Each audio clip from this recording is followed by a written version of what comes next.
of all people who could have evoked revenge upon people, it was Christ. He could have called down legions of angels and wiped everybody out, taking himself off the cross. But instead, he says, Father, forgive them, they know not what they do.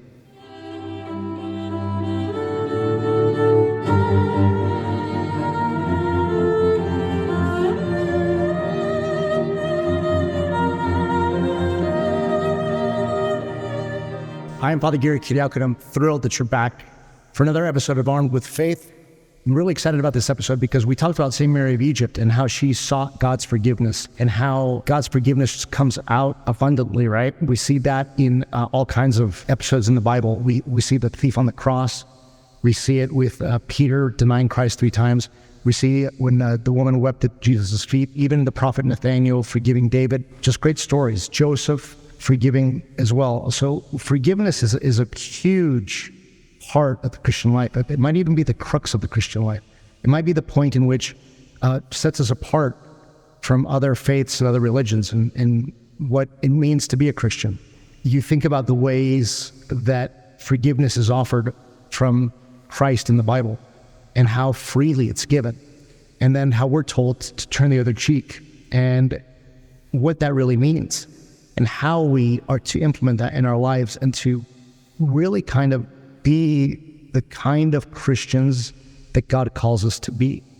And in order to understand these things, it's important to realize that we're being called to a different standard altogether. Up until the point of Christ, the world was told an eye for an eye, a tooth for a tooth, right? And then Jesus comes along, he changes the teaching, and he says, nope, turn the other cheek. Somebody slaps you on the right cheek, turn the other one to them as well. And a lot of times we Christians think that means to be submissive or to be pacifist, right? And just to lay there and get beaten. But it doesn't mean that at all. It doesn't mean that at all. What it means is don't repay evil for evil, just like St. Paul says in Romans, right? Do not repay an evil for another evil.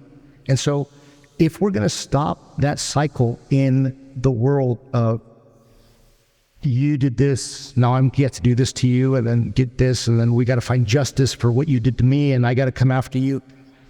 Evil's always going to exist. But to extinguish evil is to offer forgiveness. It takes a strong person to do that. It takes a very strong person to learn how to forgive others.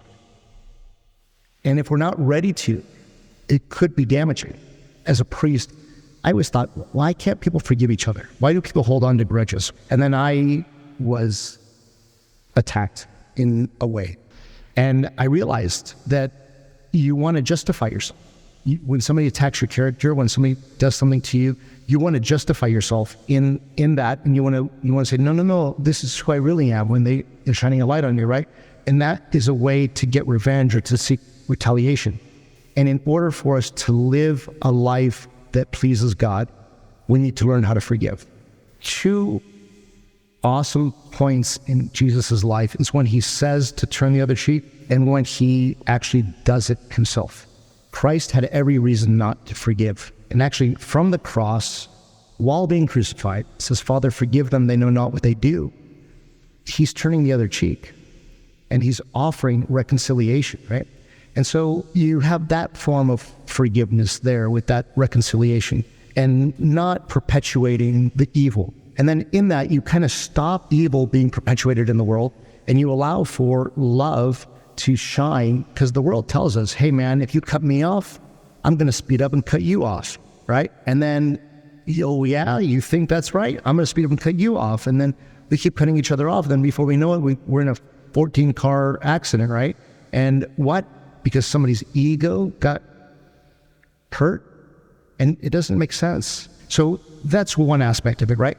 Then you have like greater problems, and people have much more issue with forgiveness and offering forgiveness with deeper wounds than we can imagine. When somebody says to me, Father, I'm having a hard time forgiving this person, my first question to them, and usually these conversations happen in confession, and my first question is, why are you having such a hard time? Why can't you offer the forgiveness?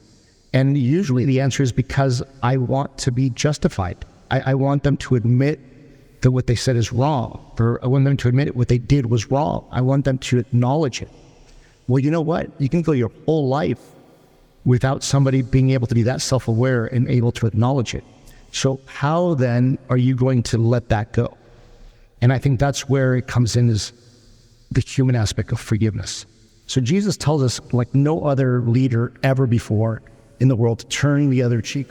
And so when we turn the other cheek, what we're doing is we're standing up for ourselves. And we're saying, hey, I'm not going to repay this evil for the evil that you just offered me. I'm done with it. I'm above that. I'm beyond it, right? Reverend Tutu has a great story where he says that he was walking down the street one day. And as he's walking down the street, this big white man says to him, hey, he uses really graphic terms, and I'm not going to use them, but he says, hey, I don't move out of the way for people like you. And Reverend Tutu bows and steps out of the way and says, but I do, right? Isn't that like taking the man's words and like just crushing them and like ending the hate, ending the violence? You know, wouldn't the world tell us, hey, he said that to you, now you need to say something to him? You know, he punched you in the eye, you need to punch him in the eye, right? But it's not about that. There's so many stories, if you go on the internet, so many stories after story where parents forgive the person that murdered their child, right? Story after story. There's a wonderful story of a woman whose son was shot at a party, fatally shot. And after 12 years of holding on to this resentment, she decides to go visit him in prison. And she says that as she was visiting with him, she felt from her feet this power just come up, up, and out of her body. And she said she had no reason not to forgive him. And she offered him her forgiveness.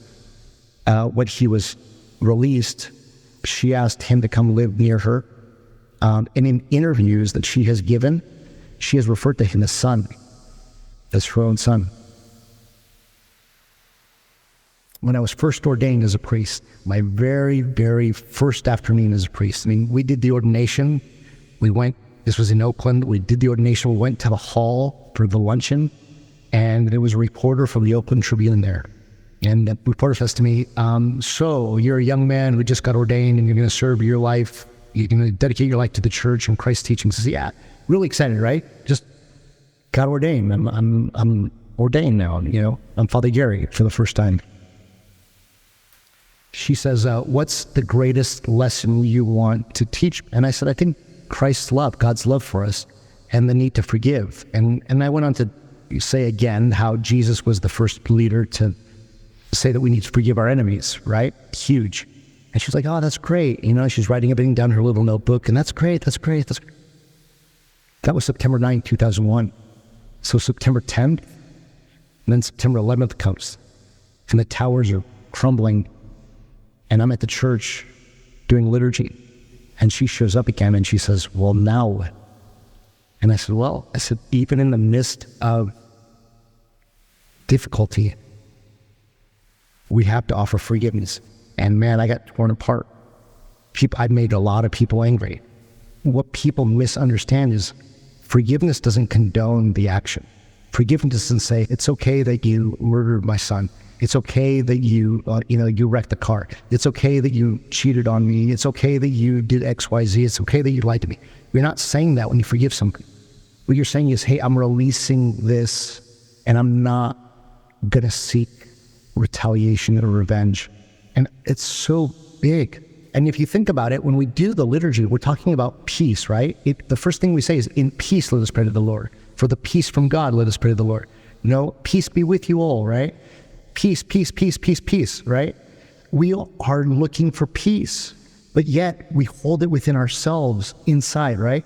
The Lord even says, before you go give your gift to the church, do not even go give your gift to the church. Set it aside and go and reconcile with your brother, forgive your brother, then come give it. So how often do we go into the church and offer our prayers to God knowing that I haven't forgiven that person, I'm holding on to it. I'm still holding on to it. But in peace, let us pray to the Lord. For the peace from God, let's pray to the Lord. Yeah. Really? We have to realize that all this is intertwined, right? High blood pressure, depression, anxiety. All of these things stem from the insignificance of holding on to a grudge. When we learn to forgive, we find a peace within our hearts that, like St. Paul says, transcends everything, right? You find this joy. And it's so easy to be offended these days. So easy to misunderstand a text, misunderstand an email, misunderstand something, and just jump right to being angry, right? There's no reason for us to hold on to resentment when we don't need to. A lot of times we have a hard time with the understanding that we acknowledge our wrongdoings, and we have the self-awareness to say, you know what, I need to ask for forgiveness. And then we approach the person and we ask for forgiveness. Please forgive me. And then the perfect script, the perfect Hollywood ending is the person would expect, and then we embrace, and then we live happily ever after, right? What if that doesn't happen? What if you ask for somebody's forgiveness and they like, no? How do we let go of that? It's very complicated means of understanding that once we acknowledge what we've done wrong and we've asked for the forgiveness, whether that person is able to forgive us in return or not is none of our business.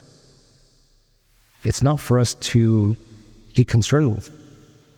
It has more to do with our relationship with God and making things right. Also, the understanding that when we forgive, we have to forget. And you don't have to forget. It's not in the Bible. Forgive and forget. You do have to let it go. And in letting it go, you're kind of forgetting it, right? You can't keep bringing it back up again over and over again. You got to let it go.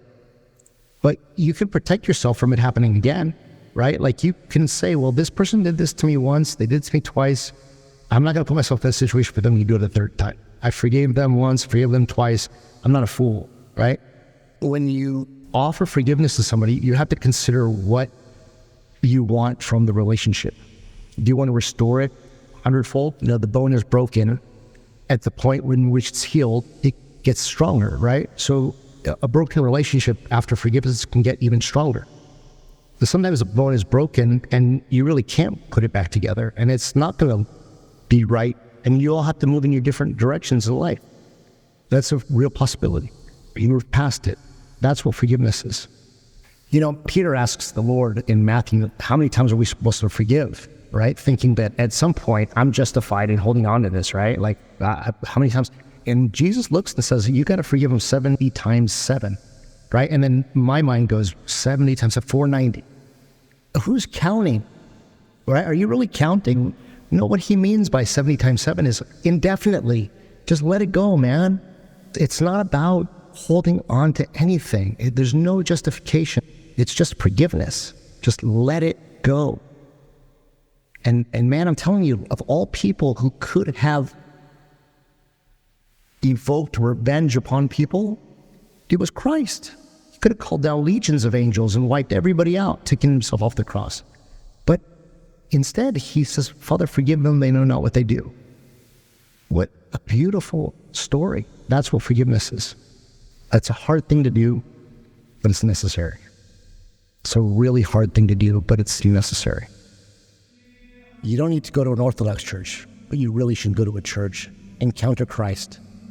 You can visit us at stsophia.org. You can look up the nearest Orthodox church in your area, but wherever you are, go find Christ.